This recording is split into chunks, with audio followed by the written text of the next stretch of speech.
Hi, I'm Wyatt. And I'm Grace.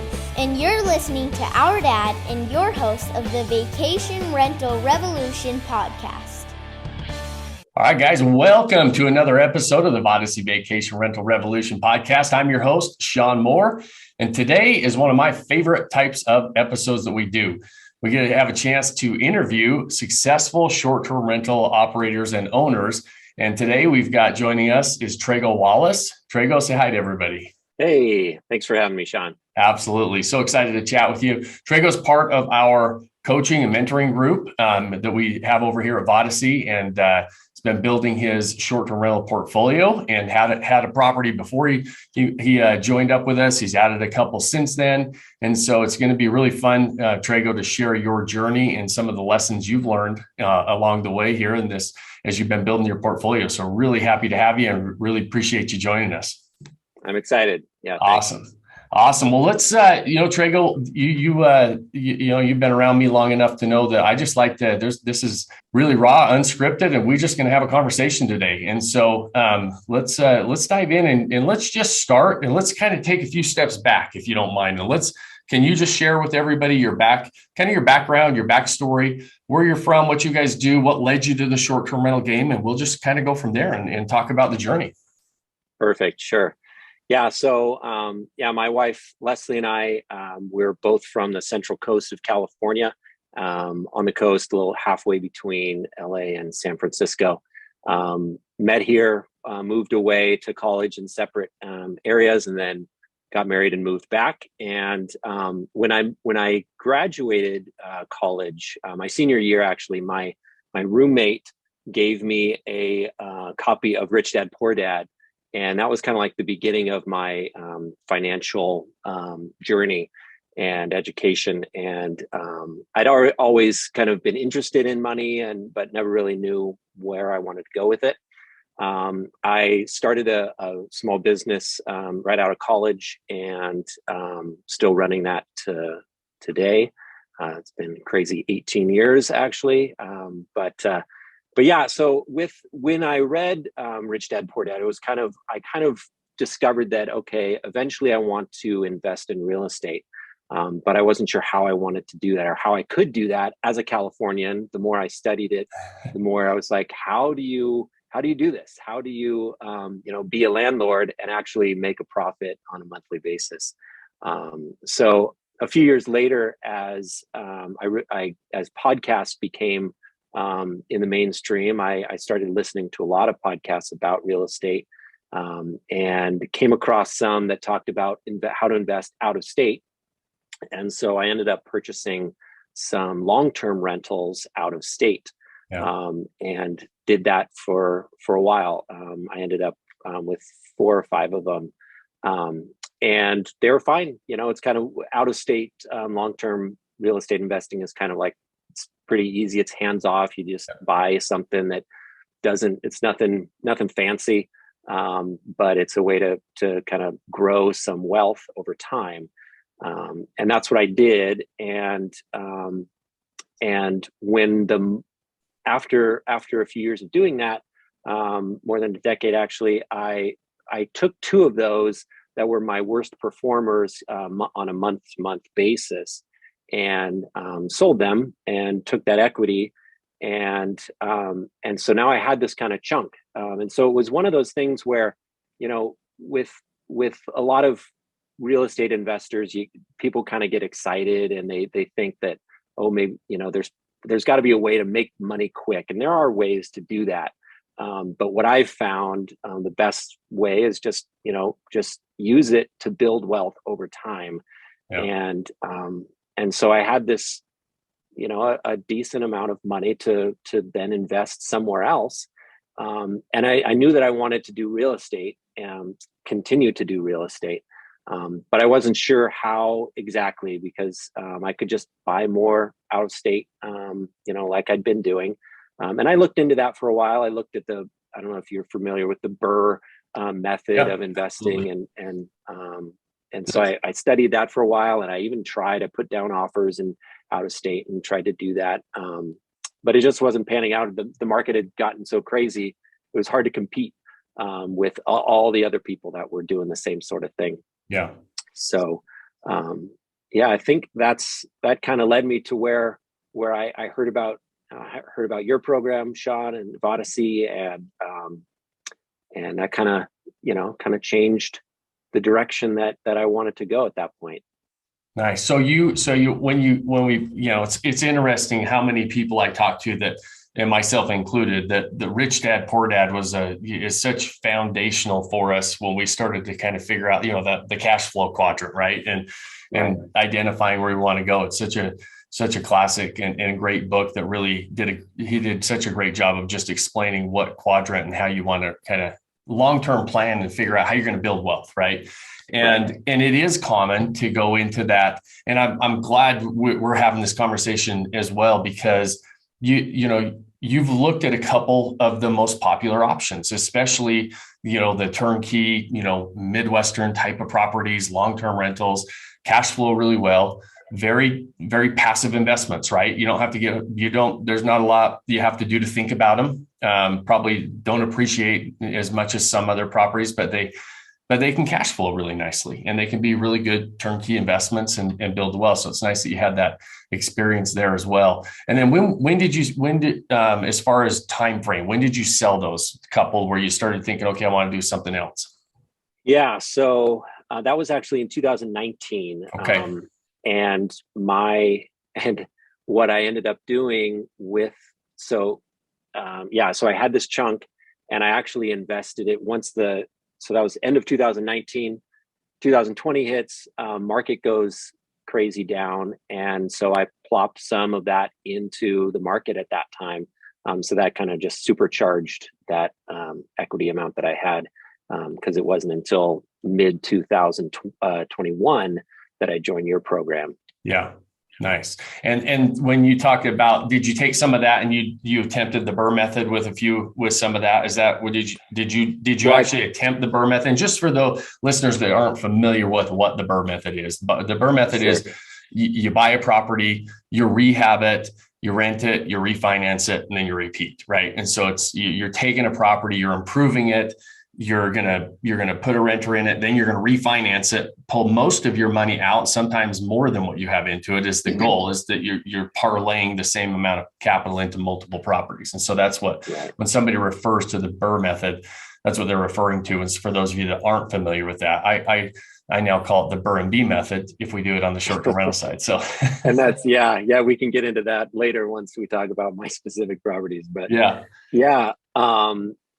was, I had put down probably about 10 to 15 offers on different properties to BRRRR, 2 of which were accepted.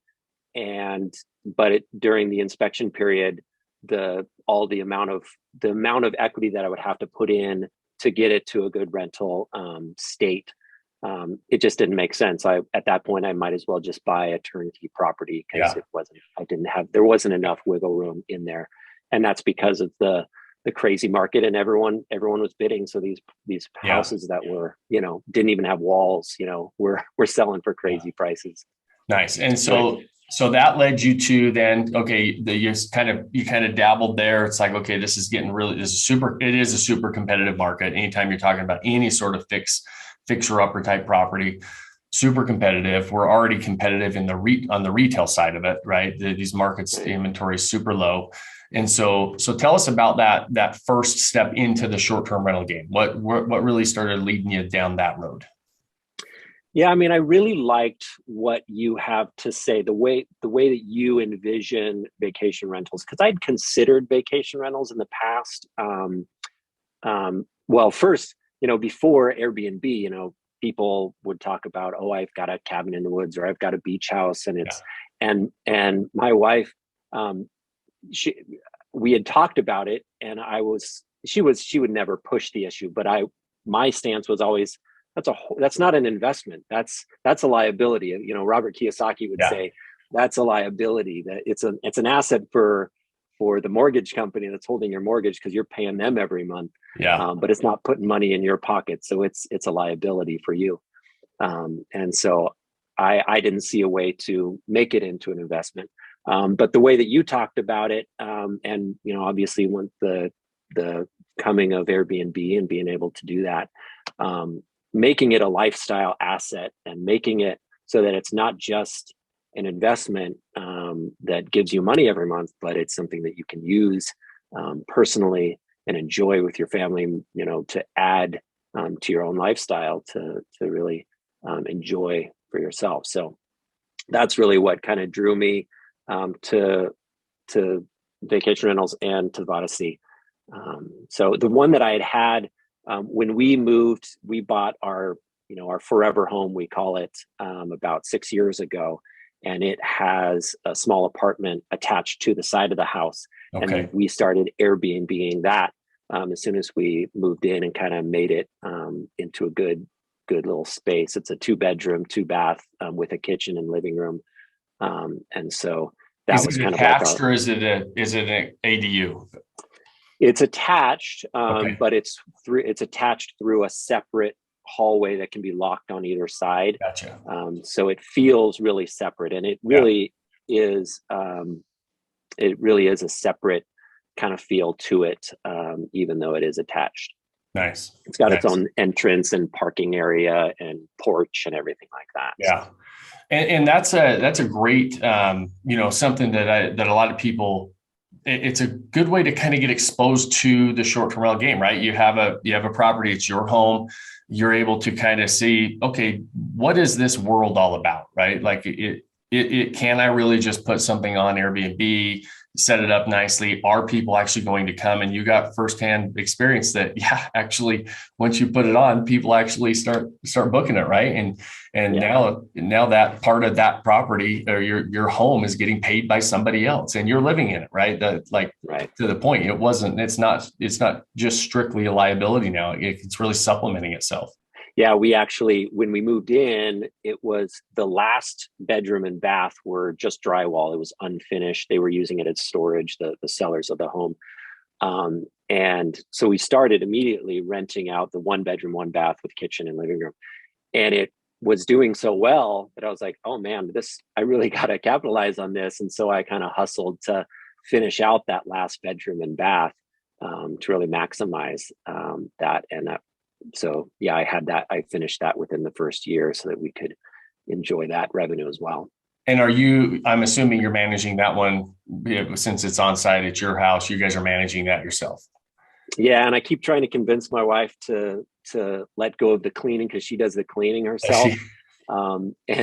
Bless her heart. She's like, well, I feel like, it's right here. I got to contribute something too. And so, I let her, but yeah, I think it would be great if we could, just let someone else do the cleaning. But there's I always tell people, I'm a big proponent of full service management.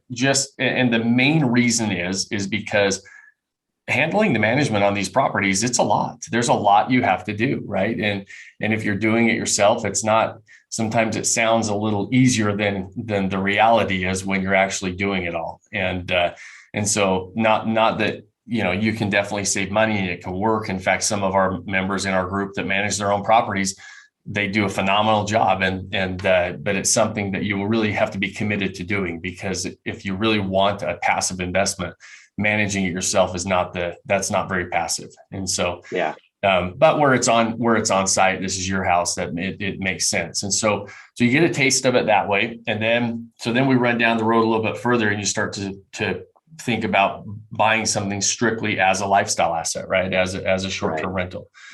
And so take us down that kind of that road. Yeah. So this was probably May-ish of last year, 21. And saw your ads and heard about you, and did a phone call with, I forget who it was. I don't know if it was Jacob or someone else on your team, but at the time, we really wanted, our idea of the perfect vacation rental would be on the beach, near us, so that we could go there anytime we wanted, because we're about 30 minutes from the beach.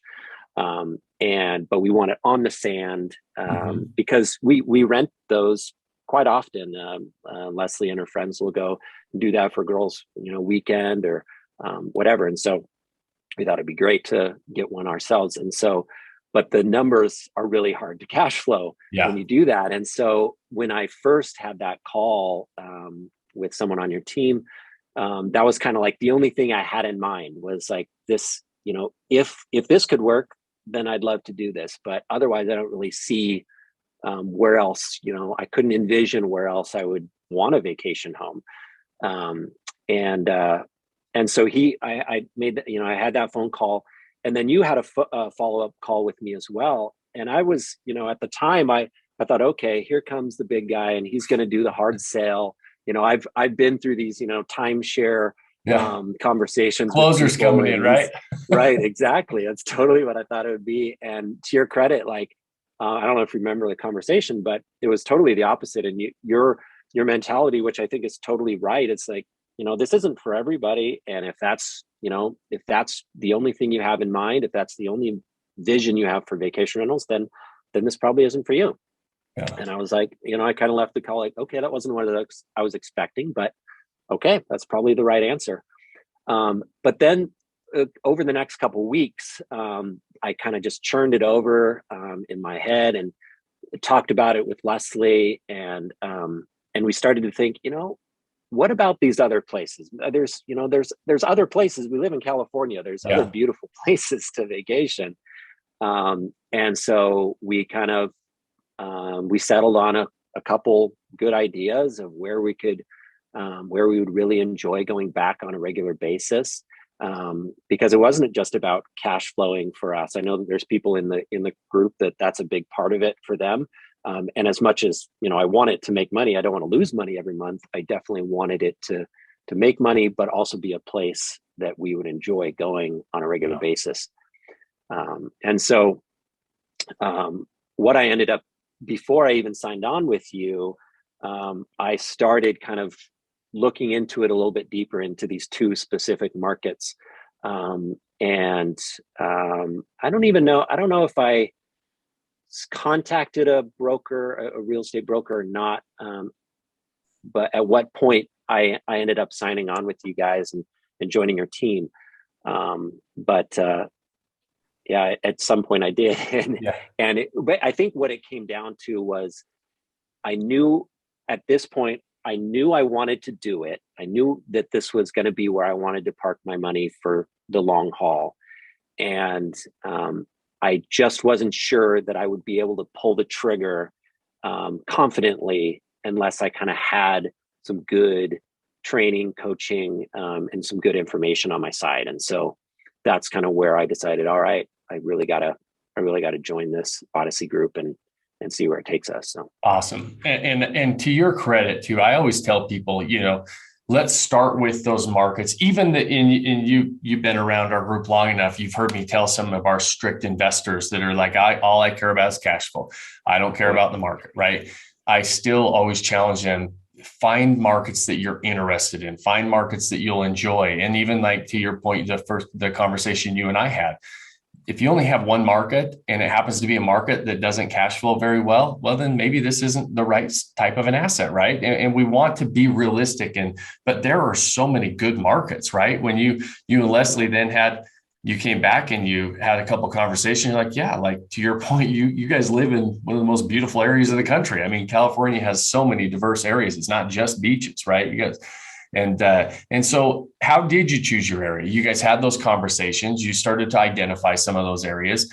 And I mean, my guess is it wasn't based on the investability of the area. It wasn't based on, all the fancy, analytics of the area. It was truly just, hey, where would we really enjoy, right? Totally. Yeah. So the first market that we were excited about so every year for the last 8 years or so, we, as a family, we go to family camp in the summer. And it's just like summer camp that you go to in middle school, high school, or whatever. But it's for the entire family.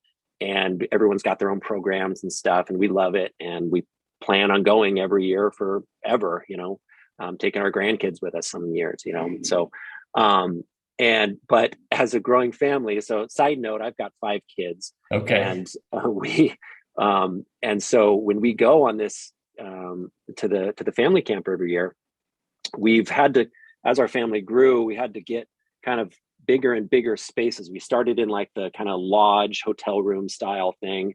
And then we went to like the tiny cabin, and then we went to like one of the biggest cabins that they offered. And it's a 2-bedroom, 1-bath, Yeah. built in the 60s type of home cabin. And we're like, what if we could buy a vacation rental that is in this community, and would work, and we could stay there every summer. And so we kind of poked around. We actually had a friend who bought one and did that, like, I don't know, 3 or 4 years ago, and was just Airbnb-ing it, not maximizing it like you teach, but just, their main purpose was to have it for them for the summer, and then Airbnb it kind of casually the rest of the year.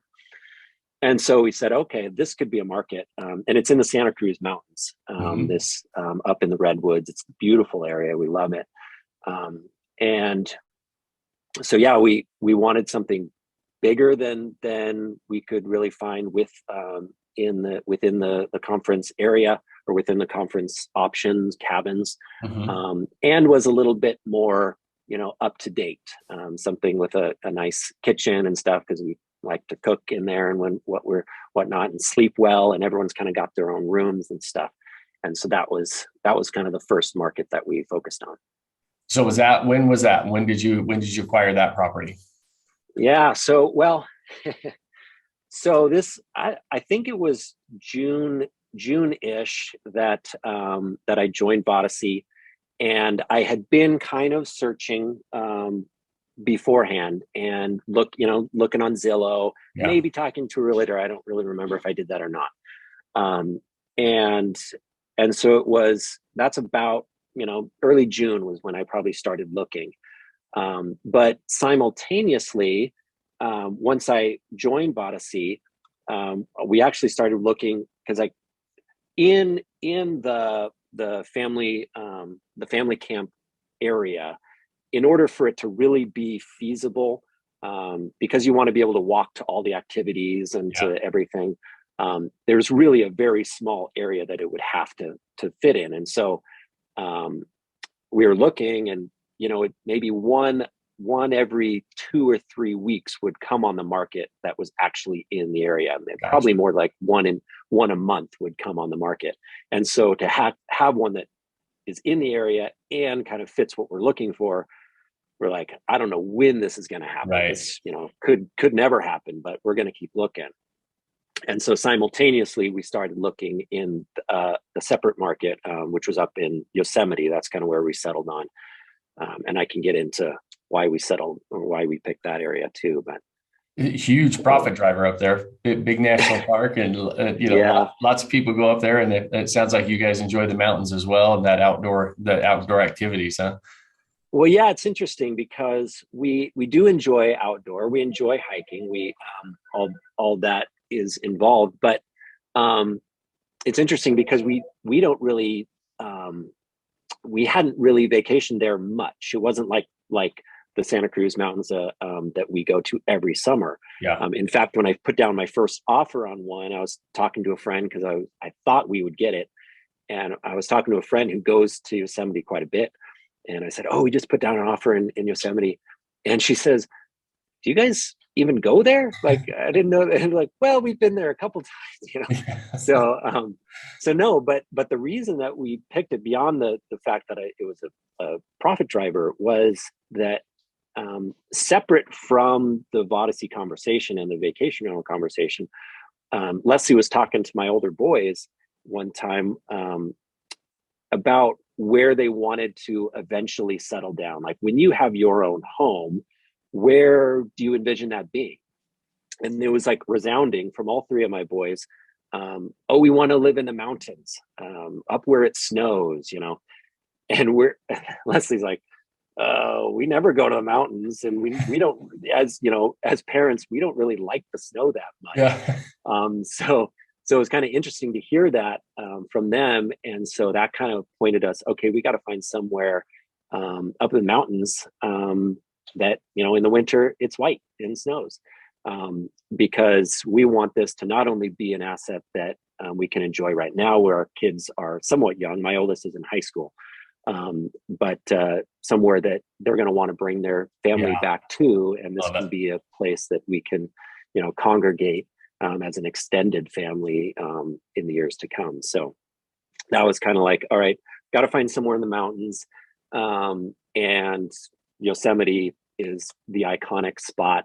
And my uncle and cousins had a home up there when I was young, and so I knew the area somewhat well from that. And of course, visited Bass Lake and Yosemite over the time of over my course of my life. So yeah, I actually put in offers before ever going back there. Once I decided I wanted Yosemite, I started putting in offers, and I think my agent was kind of like, didn't believe that I was really that serious about it. We can get into that once we talk about the actual property, but anyway, let's dive into the property. So you started making the offers, and because I've done that, I know exactly what you're talking about. I make a lot of offers before I don't buy ever sight unseen, but I will always, like, there's a lot of markets I'll make offers, and I won't fly there until I'm under contract, and then I go there. Totally. Yeah. So we were simultaneously looking in both locations, and using your program to kind of help find the best agent. I found a good agent that really focused on short-term rentals. And so I actually saw some pop up on Zillow, and I shot them over because, again, I don't, right now in this market, and especially back then, I think the agents had so many people coming to them like, I want to buy. And so it was like, even if something came on the market, I might shoot it to her before she shot it to me. Just because, but anyway, so I shot her a couple that I was kind of interested in. And I was kind of leaning towards one specific one. And she actually kind of pointed out a few features of this other one, the other one that I sent her. And like, this, because it had this big shop, like this workshop, separate from the house. And I was kind of like, a lot of the value I think the sellers are putting on this shop that is useless to me as a vacation rental.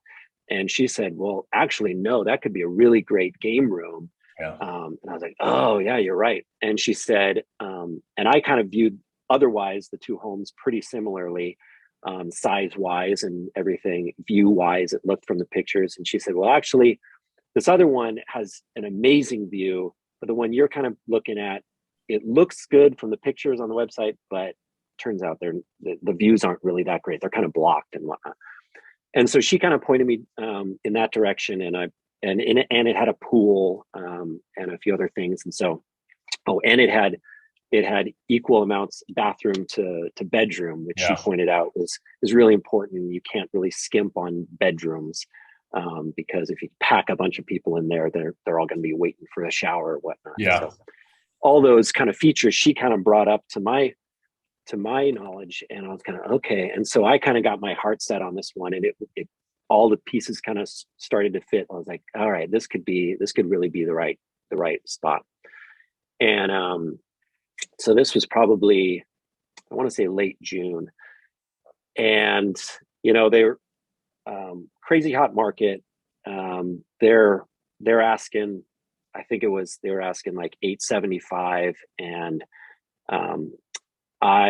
at the time I was like, what, I could swing like, I think it was like $895 or something like that. And I think that's probably what this place is worth.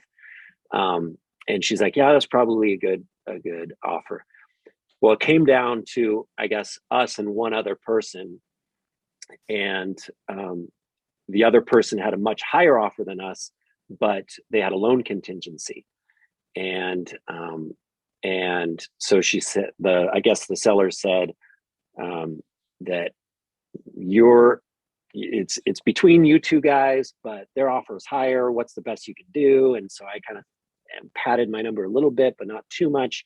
And then I guess apparently the other buyer decided to drop their loan contingency, and so they ended up getting the the house, and they went into escrow, and we were kind of, bummer. That's a real bummer.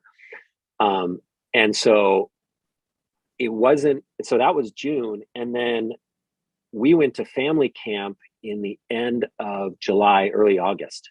Yeah, very, very end of July. And the day before we left for family camp, my agent sent me this listing. This just came on the market today. This is a Saturday. Just came on the market. I think it's what you're looking for. And Leslie and I look at it. We're like, yeah, that is what we're looking for. It's in a good spot. It's good size, everything. And it was just perfect that we happened to be going there. So we went to family camp. We were there the next day, and we went and toured the house on a Monday morning, that next day. And the inside was a lot better than the pictures showed. And so we're like, wow, this could be really good. And so we decided, okay, we're gonna, as of Tuesday, we put down a full cash offer of what they were asking. Mm-hmm. And I guess, hearing from my agent, he says, the seller, the husband, he really thought that there'd be a bidding war on this. So he was really hoping for more. And I was like, well, it's an all cash offer. It's what they're asking. So let's just leave it there and see what happens. And so as of Thursday, they accepted the offer. And boy, am I glad that they did, because Saturday, because when they initially put out the listing, it said like professional photos coming soon. And that next Saturday, the new professional photos came up on Zillow, even though we already had it wrapped up in escrow. And this place, like the photos, looked way better. The place away. Oh man. Like if those were out, like there'd have been so many, it would have been a bidding war for sure. But luckily I had it wrapped up before that. And so I felt really fortunate in that regard. The other thing that they're like, okay, if we're going to accept your offer, then we want a 10-day close.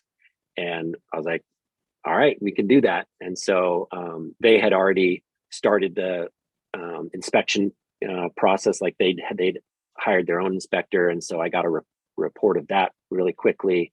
I had a roofer guy look at it, and a couple other like the pest inspection, everything. So got all that, and we were able to close in 10 days. And so I was really excited that, okay, this is perfect. And so was it a turnkey property? Were you able to go right on the market? So you had to go through the setup phase, right? Totally. Yeah, no, it was not turnkey at all. It was built in the 70s. And I'm pretty sure everything except for one bathroom was original. Mm-hmm. And the one bathroom that they had done was like, I think they did it all themselves. And so it was like, yeah, I don't know. In fact, the original bathroom looked better than the updated bathroom. And so no, we ended up gutting the entire kitchen and both bathrooms. And then repainting everything. And now we're in the process where we're actually having to redo the entire panel, the electrical panel. Once we started adding a few things, it was like, oh man, the everything keeps tripping. And we added a spa, which was really, turns out I really should have had a licensed electrician check the panel before getting the spa installed. But So was that all part of the plan though? That was when you bought it, you had the plans to redo it, upgrade it, and everything else. How long did that take? That's a challenge right now. Yeah. And I was totally fortunate. My real estate agent was kind of like this older gentleman who'd been in the area for a long time. He actually worked with the family camp for years, decades. And so he really knew the area and the people. And I said, do you have a contractor that you'd recommend? And same sort of thing. Like he said, well, I got this guy, Mark, who's been doing this forever. And he was like a semi-retired contractor. And turned out he was able to start in like a week and a half from when we were ready to go. And so that was really great. So he jumped right on it, and it took about 2 months to get everything totally finished. And meanwhile, while he was doing that, I started theming out the bunk room. I made this. It was kind of like this bonus room that wasn't even counted as square footage, into like this bunk room that has just, the bunks are made out of real logs, and I made a suspension bridge between them, and I made the bunks look like tree houses. And so, because that whole area with the family camp, there's all these, ropes courses and zip lines and stuff like that. Rock walls. So one of the walls, I put a rock wall on, a little climbing wall. And so that was kind of like my little project while I was overseeing the contractors doing the real the fine touches and whatnot that I didn't feel comfortable doing. So this property wasn't up at Yosemite. This one is at the family. This is the one at the family camp. Area. Yeah. Okay. Yeah. And so it's interesting. Like I said, I was really bummed to miss out on that perfect property that up at Yosemite. But if I had enough equity to put an all cash offer in on something, on a property. And like I said earlier, there are so few properties that actually come on the market in the Santa Cruz Mountains where we're looking, that if I'd have wrapped up that first one, you wouldn't have we would have missed out on the one up at family camp. And so it's kind of a blessing in disguise. And then lo and behold, I get a call from my Yosemite agent that the house that we wanted fell out of escrow. Turns out, the people that wanted a loan still needed a loan. They couldn't get the loan. So, yes. And it was kind of a tight on the timing, because we were just like refinancing because we paid cash, but I wanted to refinance and take that equity out and then do it again. Kind of like BRRRR, what'd you call it? Yeah, the BRRRR method. No, that's a really common thing. I always tell people, in fact, most cash buyers, that their strategy is, especially on a long-term investment, is not typically to leave the cash in there. You use the cash for the acquisition, get it where you need to, then you refinance it and put it and use it for another one. So yeah, to your point, that's a really common strategy that a lot of people don't think about or know if you're not a cash buyer. They assume that they're just buying cash all the time. They're usually taking one chunk of cash and using it for multiple properties, right? Right. Exactly. And so, yeah, like I said, it was tight timing wise because we were right in the middle of refinancing. But I said, because the seller of the Yosemite house said, if you still want to buy the house, they actually said, you'll need to come in at this amount, which was still higher than my other offer before. Come in at that amount as a cash offer, no loan contingency, 30-day close, and we can wrap this up. And I was like, oh boy, that's gonna be tight, but let's go for it. And actually what I ended up doing was I said, I can do that, except that now, because I had to leave some equity. When you refinance, you can't take it all with you. I'm short a little bit, so I'm okay doing that. But how do you feel about doing a seller carryback note? Not the full amount, just a partial to get us there. And they, a couple days thinking about it, they came back and said, sure, that sounds good. So that's how we got that one wrapped up, and the refinance of the first one came through in time. And so we were able to close on the Yosemite house that we wanted in the beginning. And so it was a kind of a bumpy road, but we got to where we wanted to be in the end. So and both of them, it sounds like timing wise, we're somewhere in that toward the end of 2021, right? Is that right? Yeah, we closed on the family camp, just so I don't keep saying family camp and Mount Herman. It's called Mount Herman. So yeah, the Mount Herman house, we closed, I believe it was August 10th, or maybe August 17th. I don't know. And then the Yosemite house, we closed on October 27th or something like that. Okay. So August-ish, and then you got 2 months for the rehab. So you were just wrapping up the rehab pretty close. Yeah, the rehab didn't start. We actually rented back the Mount Herman house to the sellers, so the rehab didn't start until mid-September. So Okay. that was still mid process. So Okay. so now I had, you know, end of October, I had two homes that both had some work to be done, and neither of them are rental ready yet. So it was pretty crazy. I wouldn't recommend doing that, but No, that's a lot to take on. Yeah, absolutely. yeah. I mean, the only reason that I would have done it was because both houses were the perfect houses that we wanted. I wasn't about to rush into something that just, yeah. So, um, yeah. So we ended up completing the rehab and getting it listed just before Thanksgiving for the Mount Herman house. Okay. Um, and the Yosemite house, it was in great condition. It was a custom home built in the late 90s. So it was just a little bit dated, but Yeah. otherwise, like, it was well built, like very well built. I didn't really want to, gut anything because it was quality stuff. So at first I thought, okay, because it was that 90s honey oak Yeah. cabinetry all throughout kitchens, bathrooms, even built-in cabinets in the living room. A lot of cabinets because it was a big home. And so I was like, and it was like honey oak with like gold hardware. Yeah. And so at first I was like, maybe I can just get away with replacing the hardware, and that way we can really, nothing else needs to be done. We can get it listed quickly.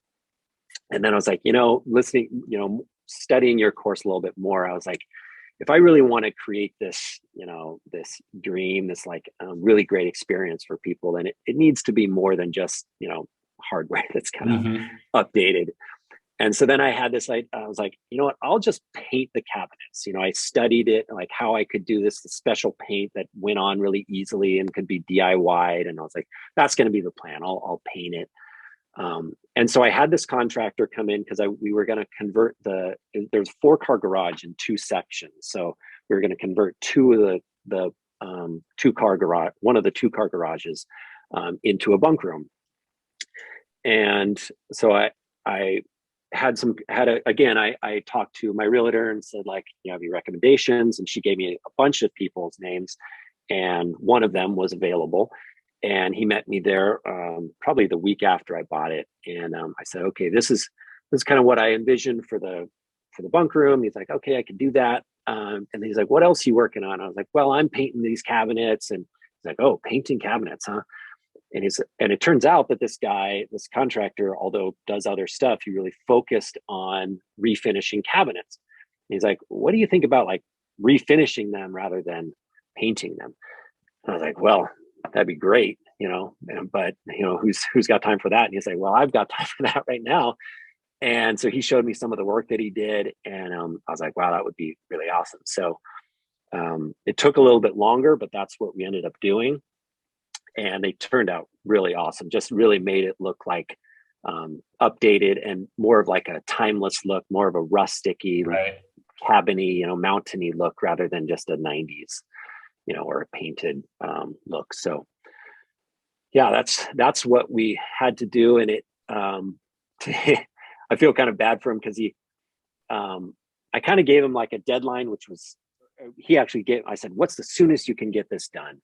And can we get this done before Christmas? Let's see if we can get this listed before Christmas. And he's like, yeah, I think I can do that. I think I can do that. Well, meanwhile, we're like excited to have this home in Yosemite. And so we come up there like multiple weekends, and we're working on the property while we're there, but we're, Yeah. In the property, big family. And we, one time we took our extended family, one time we took friends, and then we took another group of friends. So we kept having to kick him out. Yeah. So we're going to be there at this time, so can you be wrapped up?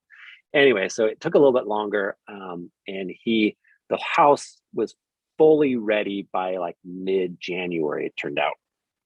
And that was partly stuff he was finishing, partly stuff that I was finishing, and partly stuff that the property manager that we ended up hiring kind of after we'd already starting to wrap things up. They're like, you need to do these things too, according to like how we like things done.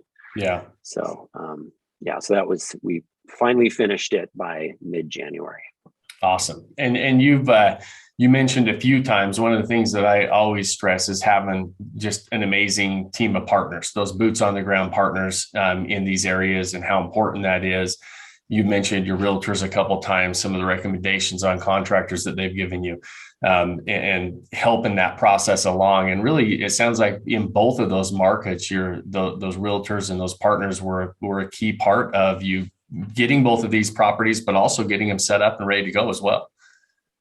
Yeah, their knowledge. The Yosemite real estate agent has had a really good background of short-term rentals and had a good knowledge. How I found her, actually,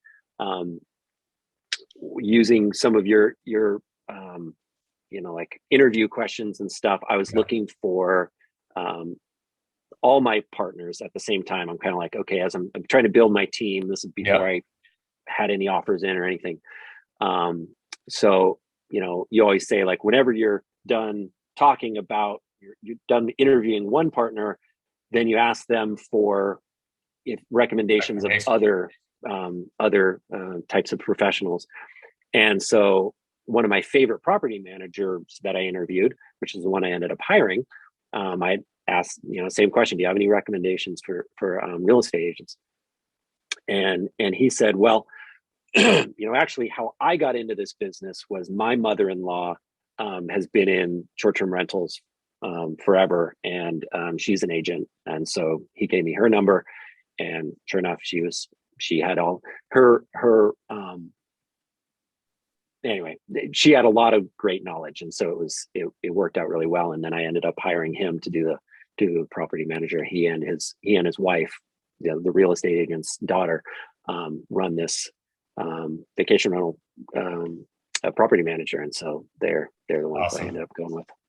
So we've got the properties. One of them launches right before the holidays, the end of that. So we're recording this. So if you're listening to this and it's not the end of February, we're the end of February 2022. So a couple months ago, right during the holidays, the Mount Herman house launches, and then basically a month ago, the Yosemite property launches. So how did the launches go? Yeah, so the Mount Herman house, like I said, we got it listed right before Thanksgiving, and who I ended up hiring for property manager there is kind of like a co-host. I think she's got about 10 properties that she co-hosts, and great gal, full of energy. But she has her team of cleaners and whatnot, but not as much experience as I would say like some other property managers, like my Yosemite team. And mainly, like, I chose her because she's really involved in the area, and also because there really wasn't a great, really great property manager group in that area. There were a lot that focused on the beach houses, like on the beach in Santa Cruz, but none that like really wanted to mess with the mountains up above Santa Cruz. And so, but she was great, and she gave me some great tips as I was setting it up and everything. And she was really involved throughout the whole process as I was getting it ready and rehabbed and everything. And so that was helpful. And so, I actually ended up, through my study with your program, I felt like I've got a pretty good idea of how I want this listing to look. And so I actually created the listing on Airbnb. Right now, we're just on Airbnb. That's one of her shortfalls. She doesn't go outside of Airbnb. I would love to, have her do VRBO and all those others. But anyway, so we're just on Airbnb right now. And I created the listing, and we're still actually haven't done professional photos, even though we've been live for almost 3 months. Trago, stop.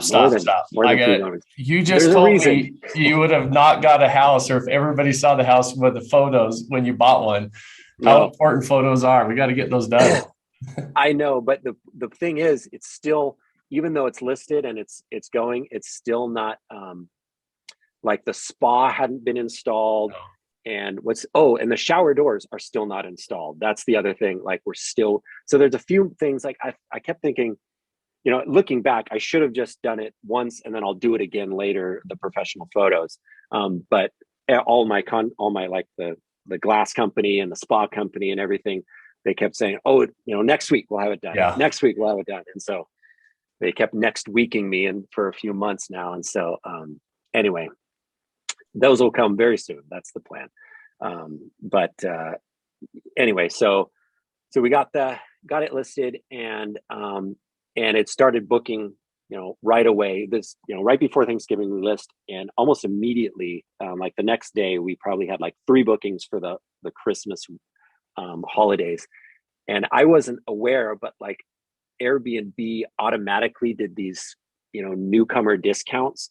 And I was like, what? I priced it at this. Why are they coming in at that? And I had to kind of backtrack and figure out what they were doing. And I had to manually. So anyone's starting their own Airbnb listing, you have to manually tell Airbnb not to discount your property if you don't want it. So anyway, I lost out on a few bucks there, but it started getting, bookings right away. So I started bumping up the price. When I first started doing the using your program to kind of underwrite the deal, I was budgeting at like $350 a night for this house. And by the time we finished it up, my property manager said, you could get like 500 for this. And I was like, really? You think so? That'd be awesome. So that's what we started it at.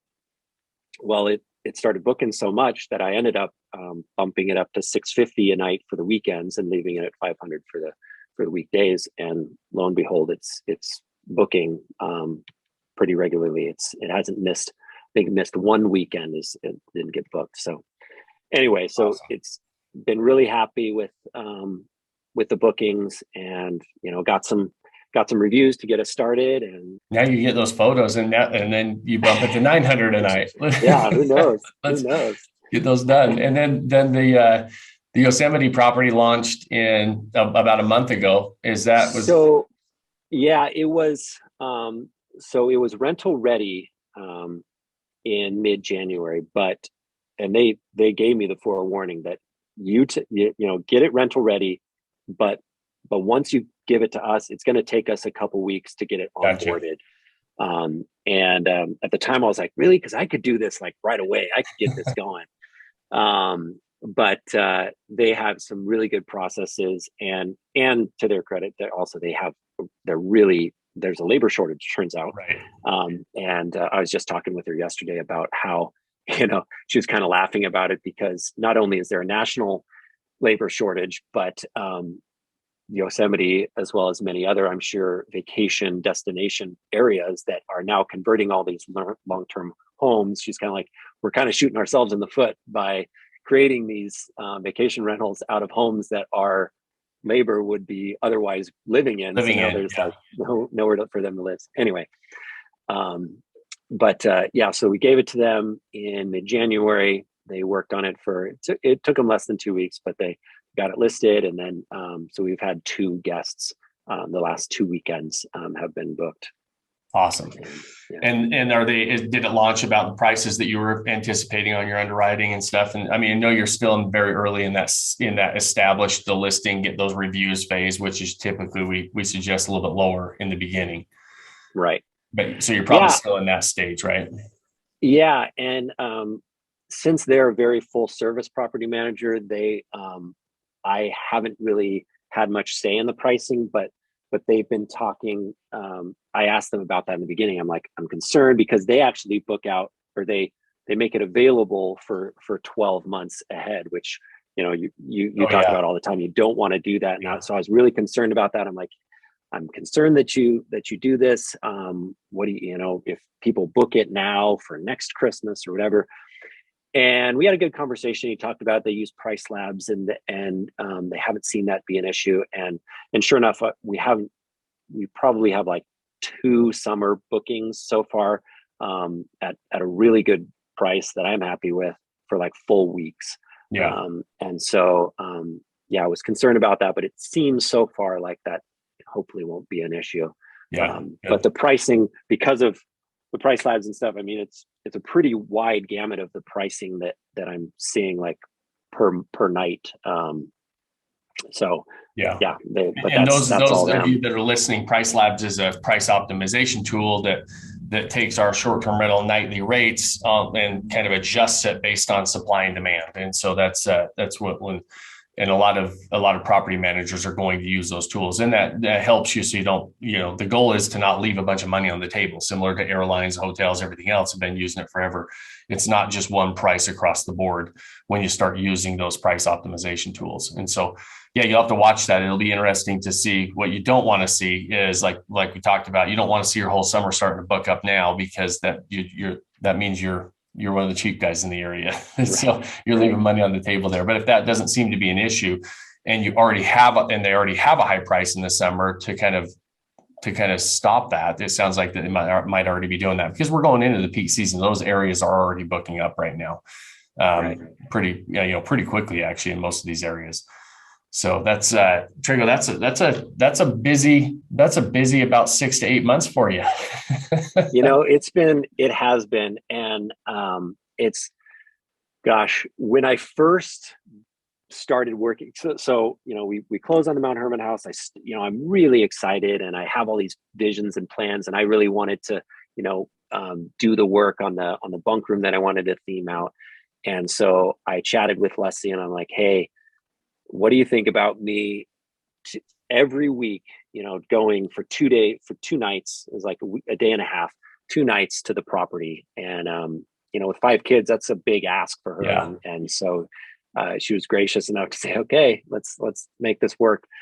And I was excited, I'm going up there every week. And, but that got exhausting after a while. After a few months of that,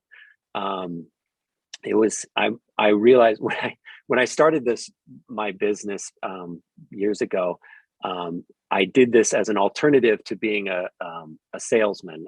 That's what I thought I wanted to do. I wanted to be a salesman of medical supplies, and instead I opened a shop of medical supplies. And Leslie was the big driver of that. Of like, I don't want a traveling salesman for a husband. I want someone who's going to be home every night.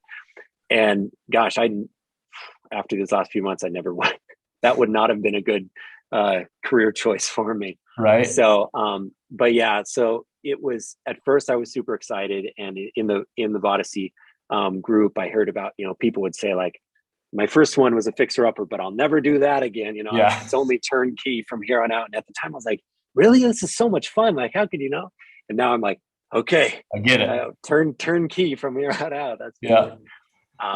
But it's hard for me because I really like I like the idea of the BRRRR. I like the idea of, and I've always been like a fixer upper type of guy. Like, I'll take something and rehab it. I'll refurbish it. And so I like that idea. And so I'm really going to have to fight my natural instincts to pay full price and like buy something that's nice already. But that might be what I have to do. You'll take a couple months off and rest, and then you'll forget all of the other stuff. That's how I am. I'm like, okay, every time I'm in the middle of it, I'm like, why did I do this? I've done this hundreds of times now. I know not to do it. But it's you totally deserve that well-deserved rest. But I always tell people that acquisition phase, and especially, can be grueling and exhausting, but definitely that setup. And if you're taking on any sort of a rehab, it's you got to be ready to roll your sleeves up, and it's going to be, it's not, they never said it was easy. Right. But once you're done, it's a lot of fun, and you're hitting that stage now where you can take a few steps back. You've got management companies in place. You're starting to go into, it'll be really fun.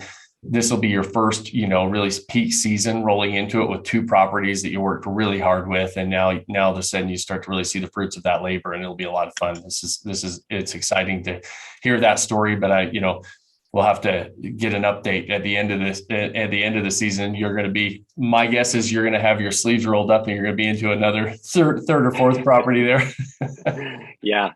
Yeah, that's the goal. I mean, we just refinanced the Yosemite house. And so I think Leslie was like, it was like bittersweet for her. She's like, oh, great. Now you've got this. I know what that means again. So, so she's like, before you do it, like, you're not going to jump into anything right away, right? Like, let's talk about this. Let's see what we want to exactly do. And so we right now we're trying to figure out exactly where the next market is going to be, but we definitely want to keep going. I think that this is going to be, Robert Kiyosaki talks about getting out of the rat race, and we play his board game, or used to play it all the time. I haven't played it for a while, but that idea of getting your passive income above your expenses and getting to the point where you can just live, that's change your lifestyle that way. And so, and that was the other thing. I was, the ability to combine those two, to have a lifestyle asset and a portfolio of lifestyle assets that are paying you, and now you're out of the rat race. Your passive income is greater than your expenses, and you've got all these places where you can vacation.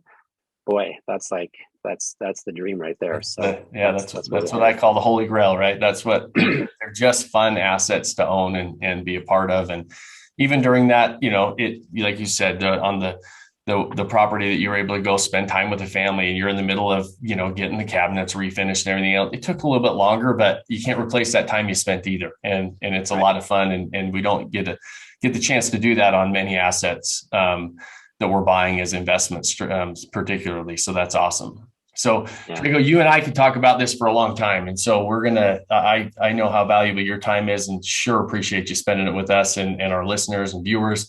One last question that I always like to ask everybody, if you can go back to the very beginning and give yourself any advice before you started this journey, what would that be? Overall, like I said, even though we were bummed on missing out on that first one, it ended up working out so well. And so, I don't know, I guess, right now, what I'm in the middle of right now is some of these electrical issues that I'm having with Mount Hermon. And so I guess the only thing that I can think of off the top of my head is that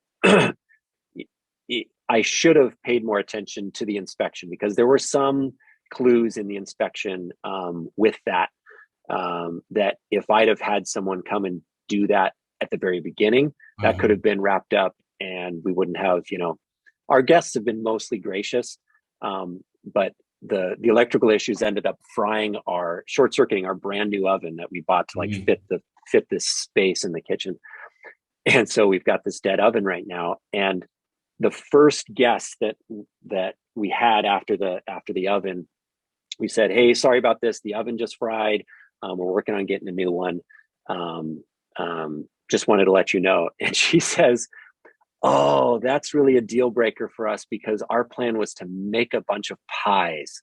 And we're like, who goes to an Airbnb for to make pies and make pies? This crazy. And so anyway, so she ended up canceling her booking, and so everyone else has been gracious about it, but yeah, just not to have to. That's been a kind of a stressor for me to oh man, if we'd have taken care of this in the beginning, then that would have been. And that's actually a great lesson that a lot of times doesn't get brought up. And in these markets, that's a really important lesson, is especially where you were a cash buyer and you're not going to have any contingencies and inspections and all that stuff. And it's a really quick time frame. If you're a buyer who is getting a loan, a lot of times to compete, we'll say, okay, we'll waive our inspection contingency and all that stuff.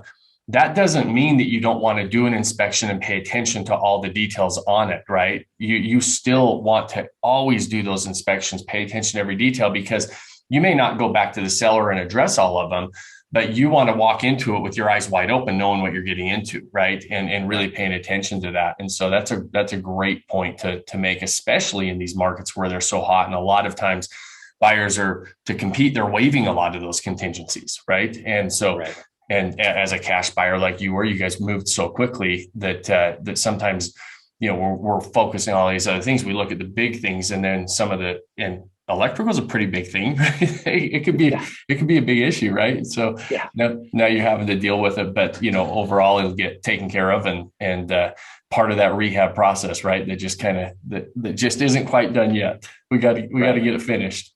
Right. Well, awesome, Trago. Well, I appreciate you joining us today, and and spending time. I always tell people these are absolutely my favorite episodes that we get to record, because it gets me a chance to not only have conversations with all of you guys that join us, but we get to share that with everybody else. And I know how valuable it is for other people to hear. So thank you so much for joining us today. And so those of you that are joining us and spending your time with us, we're going to wrap it up today. If you got anything out of this episode, I always ask that you share it, or like us, or leave us a review on whatever platform you're seeing this, whether it's on the podcast or on YouTube. We post it on both platforms. And I always leave you in a challenge for you every single week is to go pick one thing, just one thing you can do today to go start building that life that you don't want to take a vacation from. Cheers, my friends. Thanks for joining us on this episode of the Vacation Rental Revolution podcast. Share this with other people you think need to hear about it. And don't forget to subscribe and leave us a review. Hey Grace, is there a website? Yes! For more amazing content and expert advice, visit Vodacy.com. Thanks for listening, and we'll see you on the next episode.